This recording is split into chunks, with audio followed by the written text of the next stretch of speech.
বিমান হামলায় ধ্বংসস্তূপ থেকে আটকে পড়াদের খুঁজে বের করার চেষ্টা করছেন উদ্ধারকারীরা। প্রায় ১ বছর ধরেই এমন চিত্র নিয়মিত গাজাবাসীর জন্য। অবরুদ্ধ অঞ্চলটিতে যেন থামছেই না ইসরায়েলি আগ্রাসন।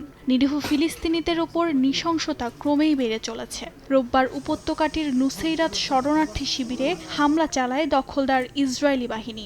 এ ঘটনায় নিহত হয়েছেন বেশ কয়েকজন ফিলিস্তিনি, আহত হয়েছেন শতাধিক।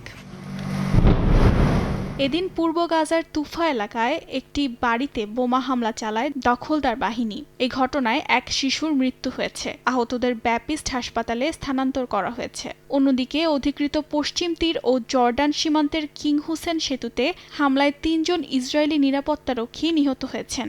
বেল্লাহিয়া থেকে ইসরায়েলের দিকে ২টি রকেটও উৎক্ষেপণ করা হয়।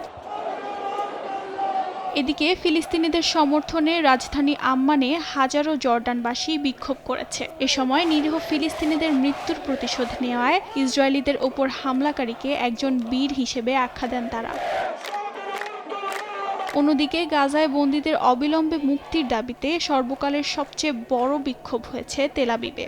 ৭ লাখের বেশি ইসরায়েলি এই বিক্ষোভে অংশ নেন। প্রধানমন্ত্রী বেনিয়ামিন নেতানিয়াহুর পদত্যাগের দাবিও জানানো হয়।